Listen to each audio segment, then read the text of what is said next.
इधा मे विष्णु विचक्रामायि त्रायिधानि धराय पादा समो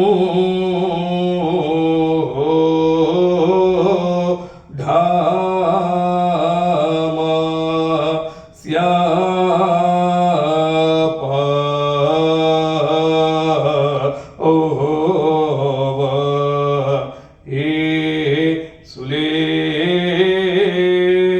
ಓಂ. ಇವತ್ತು ಸ್ವರಭಾರತಿಗೆ ಬಂದಿದ್ವಿ. ಬೆಳಿಗ್ಗೆ ಭಗವಂತನ ದರ್ಶನ ಅದ್ಭುತವಾಗಾಯಿತು. ನಮ್ಮ ಮಕ್ಕಳೆಲ್ಲ ಬಹಳ ಸಂತೋಷ ಪಟ್ಟರು. ಮತ್ತು ವೈಕುಂಠ ಏಕಾದಶಿ ದಿವಸ ಬಂದಿರೋದು ಬಹಳ ವಿಶೇಷ. ಮತ್ತು ಇವತ್ತು 3 ಅವಧಿ ಇತ್ತು. ಎಲ್ಲವೂ ಕೂಡ ತುಂಬ ಬಹಳ ಅದ್ಭುತವಾಗಿತ್ತು. ಮತ್ತು ನಮ್ಮ ಮಕ್ಕಳಿಗೆ ಪುರಾಣ ಮತ್ತು ವೇದ ಎಲ್ಲವೂ ಕೂಡ ಅದರಲ್ಲೇ ಅಡಗಿದೆ. ಅಂದರೆ ಹೊಸದಾಗಿ ನಾವು ಮಾಡೋದೇನು ಇಲ್ಲ, ಎಲ್ಲವೂ ಕೂಡ ಅಲ್ಲಿಂದನೇ ತಗೊಂಡಿರೋದು. ಹಾಗಾಗಿ ನಾವು ಅದರ ಮೇಲೆ ಆಸಕ್ತಿಯನ್ನು ವಹಿಸಬೇಕು, ಅದನ್ನು ತಿಳ್ಕೊಳ್ಳಿಕ್ಕೆ ಪ್ರಯತ್ನ ಪಡಬೇಕು. ಅದರಿಂದನೇ ಎಲ್ಲವೂ ಕೂಡ ಇದೆ ಅಂತ ಭಾಳ ದೊಡ್ಡವರೆಲ್ಲ ಹೇಳಿಕೊಟ್ರು.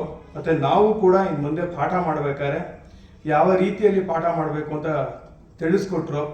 ಹಾಗಾಗಿ ಇಲ್ಲಿ ಇವತ್ತು ಬಂದು ನಮ್ಗೆ ತಿಳಿಸ್ಕೊಟ್ಟಿರ್ತಕ್ಕಂತಹ ಎಲ್ಲ ದೊಡ್ಡ ವ್ಯಕ್ತಿಗಳಿಗೆ, ಅವರಿಗೆಲ್ಲರಿಗೂ ಕೂಡ ನಮ್ಮ ಹೃತ್ಪೂರ್ವಕವಾದ ಧನ್ಯವಾದ ಮತ್ತು ವಂದನೆಗಳನ್ನು ಹೇಳಲಿಕ್ಕೆ ಇಚ್ಛೆ ಪಡ್ತೀನಿ. ಮತ್ತು ನಮಗೂ ಕೂಡ ಬಹಳ ಖುಷಿಯಾಯಿತು. ನಾವಿಲ್ಲಿ ಅವಾಗವಾಗ ಬರ್ತಿರ್ತೀವಿ, ನಮ್ಮ ಕೈಯಲ್ಲಿ ಆದಷ್ಟು ಏನೋ ಸೇವೆಯನ್ನು ಮಾಡಿಕೊಂಡು ಹೋಗ್ತಿರ್ತೀವಿ. ಮತ್ತು ಇಲ್ಲಿ ನಡೆಸುವಂಥ ಕಾರ್ಯಕ್ರಮಗಳು ಎಲ್ಲವೂ ಕೂಡ ಬಹಳ ಅದ್ಭುತವಾಗಿರುತ್ತೆ. ನಾವೆಲ್ಲದರಲ್ಲೂ ಕೂಡ ಪಾಲ್ಗೊಳ್ತೀವಿ. ಮತ್ತು ಇಲ್ಲಿ ನಡೆಯುವಂಥ ವೇದ ಪಾರಾಯಣ ಇರ್ಬೋದು, ಹೋಮಗಳಿರ್ಬೋದು, ಅಥವಾ ಕಚೇರಿಗಳಿರ್ಬೋದು, ಎಲ್ಲವೂ ಕೂಡ ಉತ್ಕೃಷ್ಟ ರೀತಿಯಲ್ಲಿರುತ್ತೆ. ಭಾಳ ಒಳ್ಳೊಳ್ಳೆ ಕಲಾವಿದರನ್ನು ಕರೆಸ್ತಾರೆ. ಮತ್ತು ನಮಗೆ ಭಾಳ ಸಂತೋಷ ಆಗುತ್ತೆ ಇಲ್ಲಿ ಬರಲಿಕ್ಕೆ.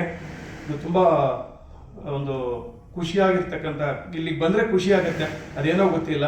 ಇಲ್ಲಿ ಅಮ್ಮನವರು ಅಂತ ಒಂದು ಇದನ್ನು, ಈ ಮಹಿಮೆ ಇದೆ ಈ ಜಾಗಕ್ಕೆ ಅಂತ ಹೇಳಲಿಕ್ಕೆ ಇಚ್ಛೆ ಪಡ್ತೀನಿ. ಧನ್ಯವಾದ.